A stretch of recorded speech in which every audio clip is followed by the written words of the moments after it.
uzun süre ara vermek zorunda kaldığınız vaazlarınıza 1989 yılında Üsküdar'daki Sonsuz Nur serisiyle başlamış ve 53 hafta boyunca insanlığın iftihar tablosunu aleyhissalatü vesselam anlatmıştınız. Onca mevzu arasından bu konuyu seçmenize vesile olan mülahazalar nelerdi ve bu seriyle hangi hususları hedeflemiştiniz? Estağfurullah. Benim haddim değil esasen mesaili imaniye ve İslamiye'yi anlatmak benim haddim değil. Belki her zaman öyle düşünmemiş olabilirim. Fakat bazı arz ettiğim konularda itirafım şu oldu. Ben bu meseleyi böyle eksiğiyle gediğiyle arz ediyorum. İnşallah bir gün bunları tastamam, arızasız, kusursuz sunacak insanlar yetişir. Bu mevzuda yemin bile edebilirim. Yani daha bazı talebelerle meşgul olduğum dönemde gözüme kestirdiğim böyle gözünü haramdan sakınan talebeler vardı. Kendi nefsime telkin ediyordum. Bir gün bunları böyle vaaz-ı nasihat ederken görsem kürsüye çıkarır ve karşılarında diz çöker oturur onları dinlerim. İçimin sesi sözüdür bu. Burada hilafi vaki bir beyanda bulunuyorsam Allah hesabını sorar o meselenin. Ama her zaman öyle düşündüm mü, düşünmedim mi? O mevzuda kesin bir şey söyleyemem. Ne var ki böyle elime alıp da tahlil etmeyi düşündüğüm meselelerde bir yönüyle imana mütalik meseleleri insanlar anlasınlar yani. Hani ilk sohbetler ne kadar mahfuzdur bilemiyorum da termodinamik, Carnot ikinci kanunu, Allah'ın varlığı, güneşin bitip tükenmesi falan gibi şeyler. Risale-i Nur'un takip ettiği yol. Bu mevzuda Hazreti Pir-i Mugan bir rehberdir bizim için yani. Neyin üzerinde hassasiyetle durmuş da. Ama onun ifade ettiği şeylerin dışında günümüzde akıp bizim önümüze gelen bilgiler olabilir. Tekniğin, teknolojinin, temaşanın, araştırmanın, tecrübenin yeni ürünleri olabilir. Bu yeni ürünleri kullanabilirsiniz. Bunlar bir yönüyle zamanın yorumları gibi şeylerdir. Sonra Kur'an-ı Kerim'i anlatma, bildiğiniz gibi burada. Hatta kaderi anlatma. Haddime mi benim kader gibi ağır bir mevzu? Tefterzanileri ezip geçen bir mevzuyu anlatayım. Fakat Hazreti Pir-i Mugan anlatılır şekilde anlatmıştır onu 26. sözünde. Dolayısıyla yani bir de böyle Efendimiz sallallahu aleyhi ve sellem zaten o meselelerin hepsi anlatılırken anlatılıyordu. Bir de doğrudan doğruya onu anlatayım dedim kendi kendime. Ben o meselenin sonra böyle toplanıp, deşifre edilip, tahkik edilip, tasfiye edilip bir kitap haline getirileceğini hiç düşünmedim sadece. O anda bir cami cemaati çerçevesinde bu insanlara bunları anlatalım. Bantlara da alıyorlar, başkaları da dinleyebilir. Kusurları tasfiye ederler, yanlışları düzeltirler. Doğru olanlar da inşallah istifadeye medar olabilir. Sonra biz 92-93 yıllarında buraya geldik. Ben o müsveddeleri aldım elime. Uçakta gelirken, Avustralya'ya giderken, burada kalırken bir iki ay kaldım. Onu tahsiye etmeye çalıştım. Madem dedim bu arkadaşlar bunları böyle yazıya dökmüşler, teyplerden yazıya dökmüşler, tahsiye edeyim. Evet. Bu bazı şeyler gibi o kategoride müteala edilebilir. Fakat bilinmez yani Cenab-ı Hak birisi bakarsınız bir yerde safiyane, aptalca Allah der. Gönüllerde makes bulur. Bilemeyiz onu. Sonra arkadaşlar başka dillere de çevirdiler. Şimdi görüyorum Hintçe'ye çevirmişler. Malaya dillerine çevirmişler. Fransızca'ya çevirmişler. İngilizce'ye çevirmişler. Ben de hayret ediyorum. Bazıları okuyor. Okuyanlara da hayret ediyorum. Onların ufukları daha engin, daha derin. Nasıl tenezzül ediyorlar? Onların da tenezzüllerini takdir ediyorum. Tevazülerini takdir ediyorum. Bu meselenin bir yanı, belki biraz hikayeye girdim. Ama bence Efendimiz için her döneme göre, her devreye göre yeni yeni ülfete insanları boğmadan, formatla oynayarak değişik yanları daha derinlemesine anlatılması lazım. Yani bir ismeti daha farklı bir zaviyeden Efendimizin, sadakati daha farklı bir zaviyeden, tebliğ duygusu daha farklı bir zaviyeden, O fetaneti azam diyoruz, daha farklı bir zaviyeden. Dehalar üstü bir beyin gücü, bir beyin aktivitesi var.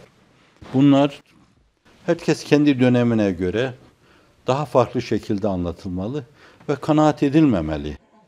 İsabeye kanaat edilmemeli, istihaba kanaat edilmemeli, üstül gâbeye kanaat edilmemeli, değişik siyere kanaat edilmemeli. Her döneme göre o dönemin bilgilerini de işin içine katarak bir yönüyle siyer felsefesi yapıp o meseleyi öyle sunmak lazım.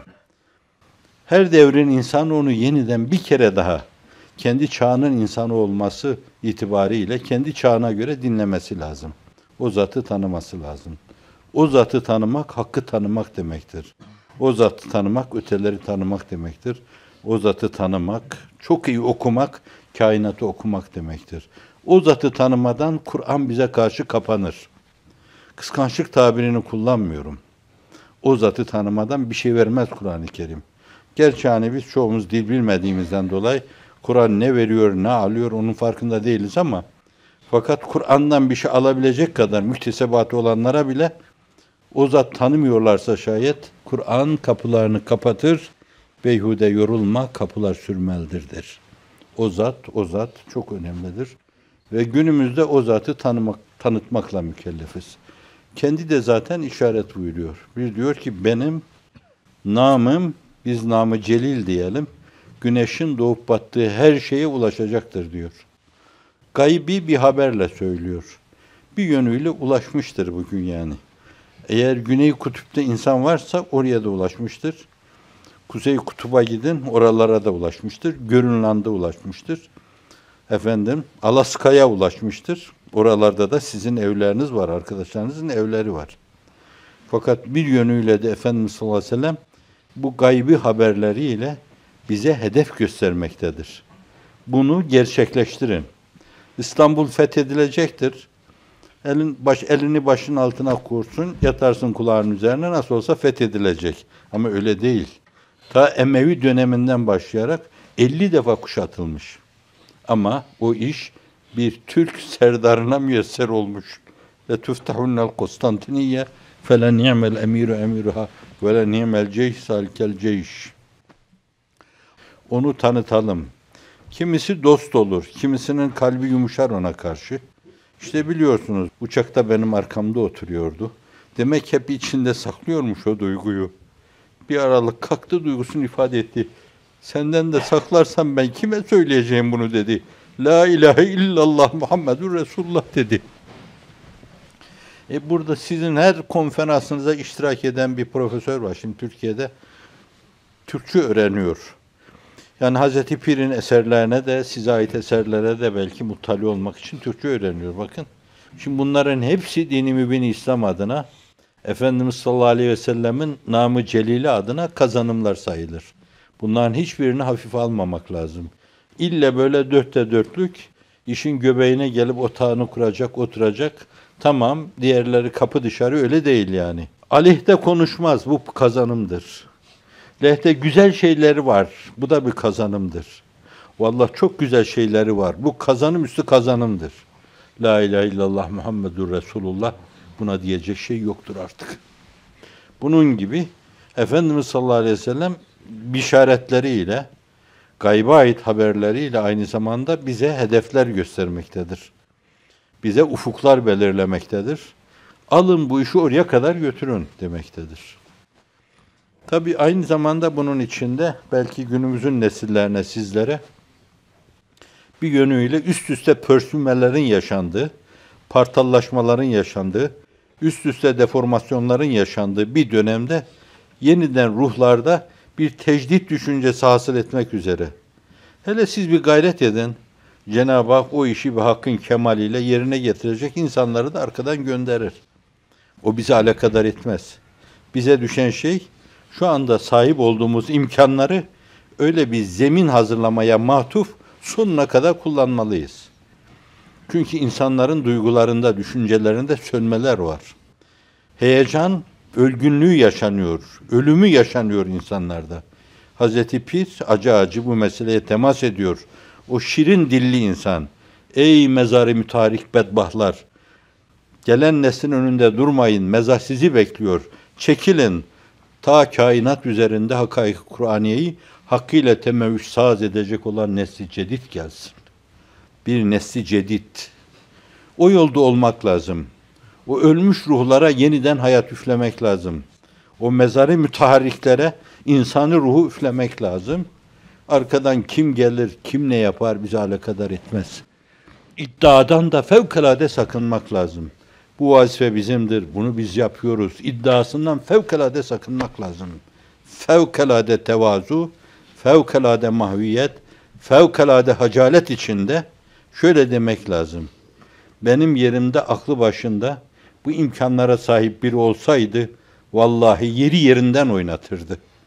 Ne acıdır ki bu emanet bize kaldı da böyle sürüm sürüm gidiyor. Mülahazasına bağlı meseleyi götürmek lazım. Ta gururla işi öldürmeyelim. Ta dostun, düşmanın hislerini tahrik etmeyelim. Düşmanları tecavüze sevk etmeyelim. Dostları da gıptaya, hasede sevk etmeyelim.